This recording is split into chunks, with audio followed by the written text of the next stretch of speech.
Y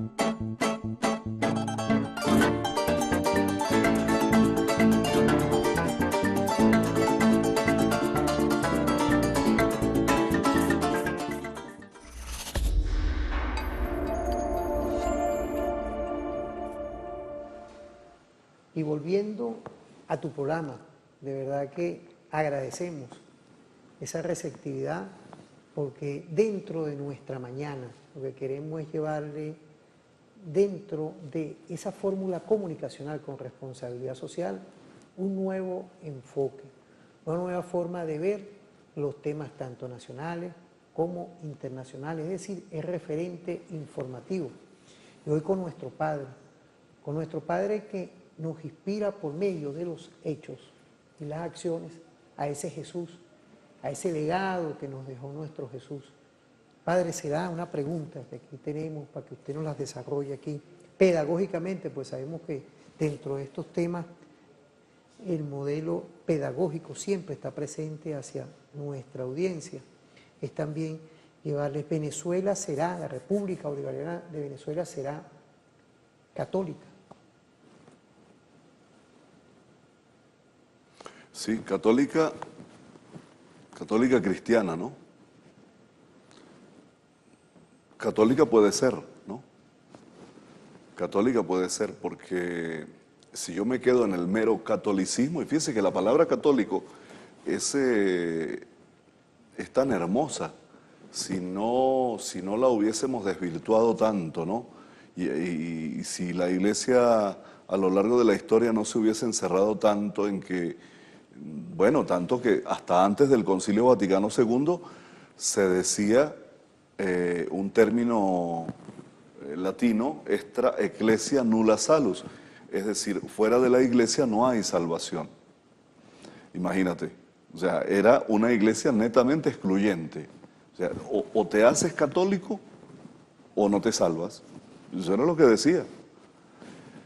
Después del Vaticano II y de la apertura que dio el Papa Juan XXIII, entonces nos encontramos con que la salvación sí está en otras culturas, está en otras religiones, la salvación está en que el hombre haga la voluntad de Cristo, es decir, en que el hombre sea como Jesús de Nazaret. Ese es nuestro paradigma, nuestro modelo es Jesús de Nazaret, es Cristo, ¿no? El Cristo que se hizo hombre en el pesebre de Belén, ¿no? Y que muere en una cruz, el Cristo histórico. Entonces, el problema que tenemos es que de momento somos muy religiosos, y cuando digo religiosos, digo católicos.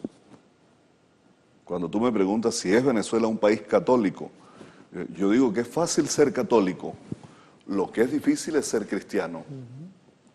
Como también podemos decir, es fácil ser creyente, lo que es difícil es ser creíble.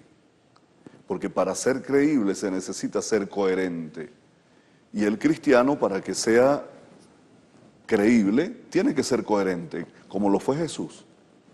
Entonces, mi preocupación mayor es si realmente ese catolicismo me conduce a vivir como Cristo. Es decir, si el catolicismo es cristiano, porque podemos tener un catolicismo y vivir un catolicismo netamente acristiano, es decir, sin Cristo. ¿Qué sería un catolicismo sin Cristo?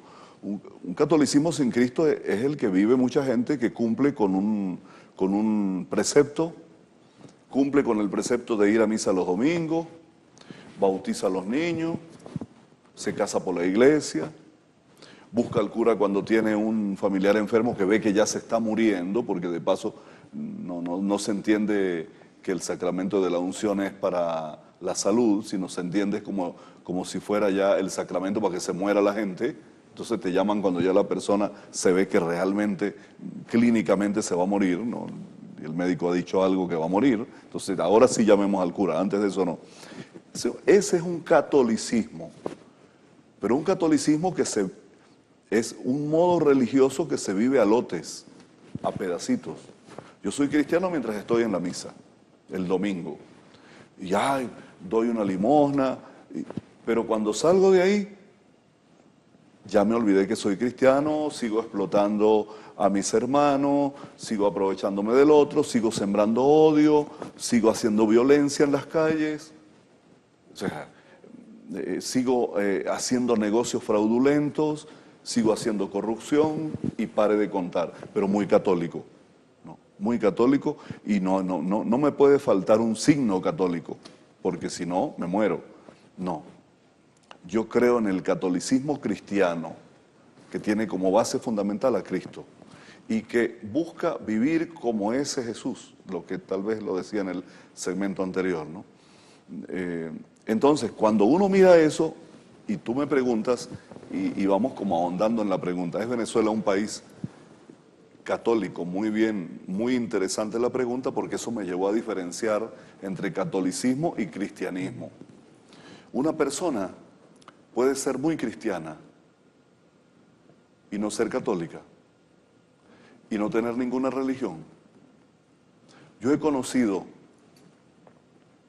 hombres y mujeres que se dicen no creyentes, agnósticos, con un nivel de compromiso por el pobre, por el humilde, por el que sufre, capaces de pasar noches y días luchando por una persona o por la causa de un grupo de personas, que yo digo, pero si usted es más cristiano que yo, porque este está haciendo la voluntad de Dios.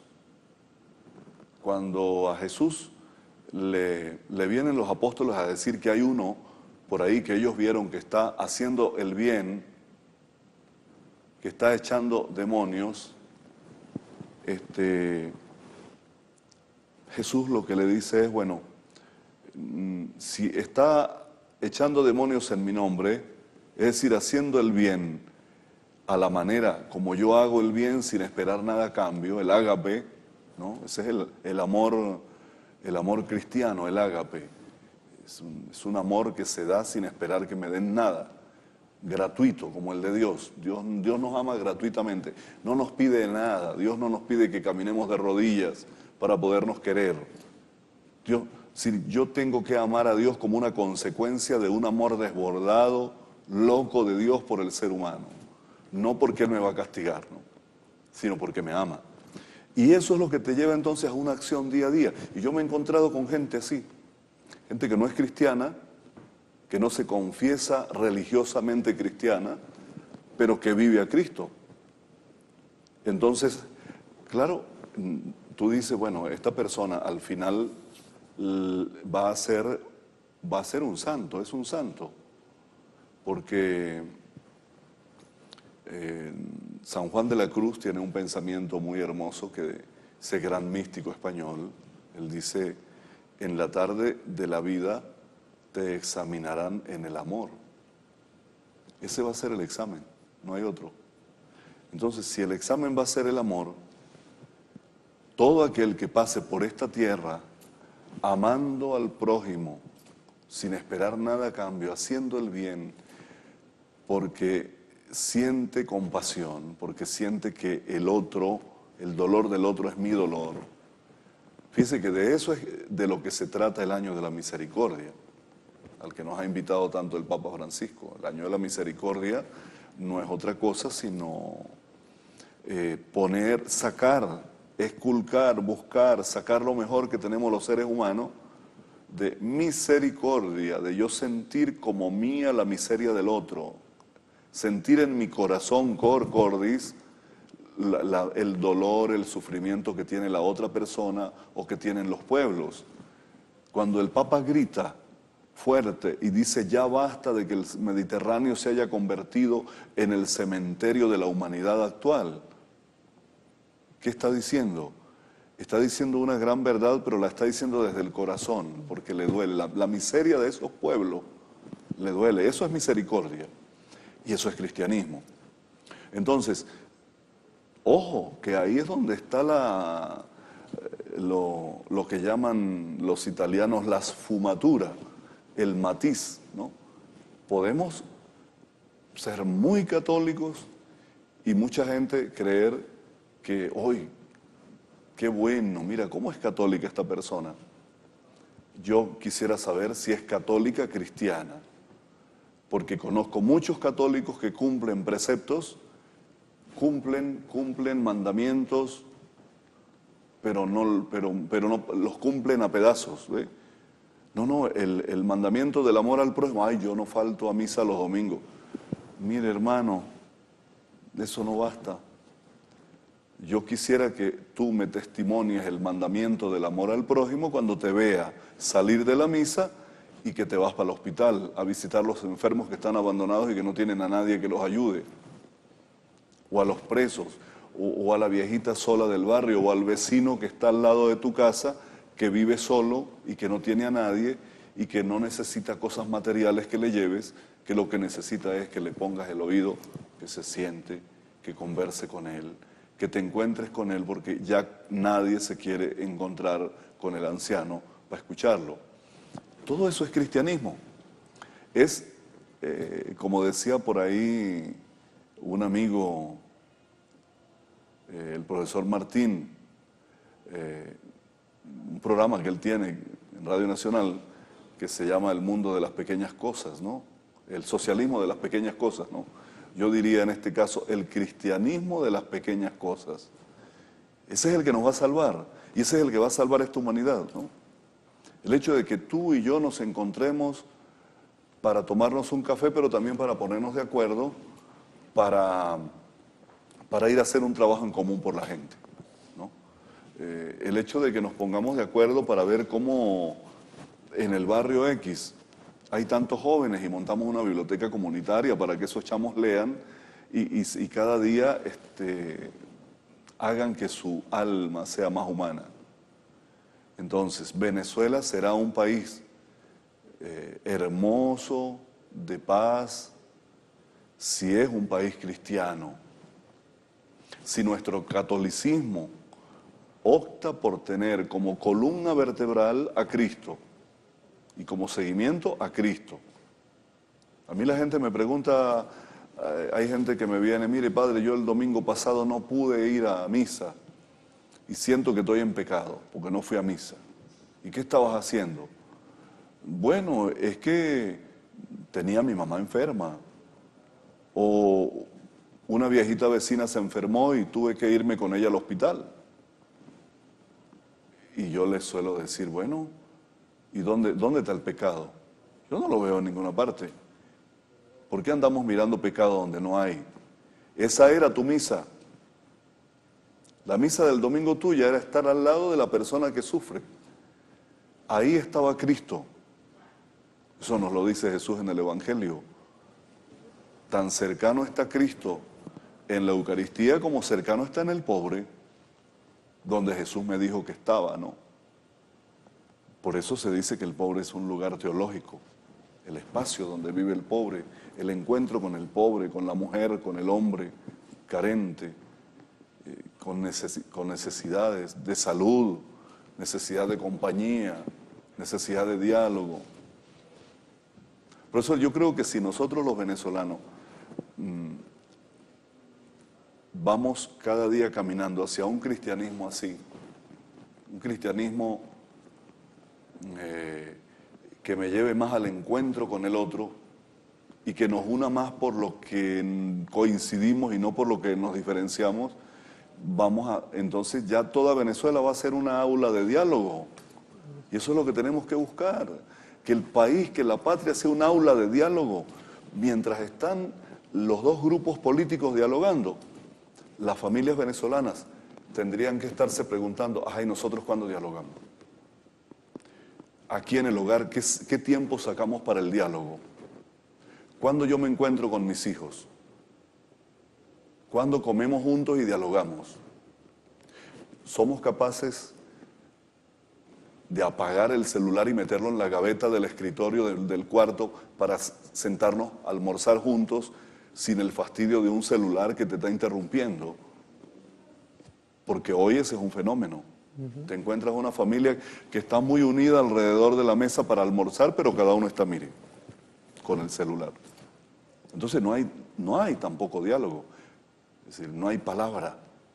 no hay palabra. Y la palabra, no olvidemos que la palabra, que es el elemento del diálogo, y esto se lo digo a los que están dialogando, la palabra es una criatura. La palabra es una criatura que tiene una hondura espiritual. Cuando la palabra sale a los labios, ya ha vivido un proceso profundo en el corazón, en la inteligencia del ser humano.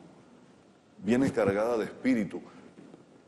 Tan grande es la palabra que con una palabra tú puedes levantar una persona de una postración que tenga. Pero con una palabra tú la puedes hundir, tú la puedes indignar.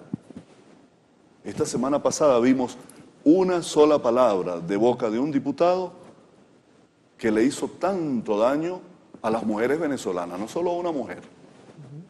Y ya, mira, ese diputado pudo haber sido del chavismo, de la oposición, igualito yo le diría, hermano, estás haciendo mal uso de la palabra como elemento hermoso para el diálogo.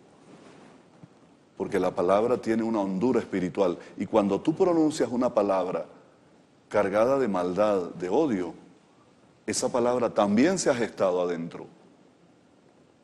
Hay una fórmula cristiana, Jesús nos dice, de la abundancia del corazón, habla la boca. Entonces de tu corazón saldrá bondad o saldrá maldad, depende de lo que tú hayas cultivado en el corazón. Y eso creo que tenemos que tenerlo muy claro. Bueno, padre, con todo respeto, vamos a identificar y vamos a ir a una pausa para volver en el último segmento, pero es importante algo que hemos dado hoy, en esta clase que usted está llevando aquí a nuestras usuarias y usuarios, que es ese encuentro. Yo creo que nuestro Papa Francisco ya tiene una hoja de ruta a nivel mundial y nos dejó de verdad marcado esa filosofía de acción. Y hoy usted lo está complementando dentro del catolicismo, que hay que incluir, por supuesto, ese Jesús, que es el cristianismo.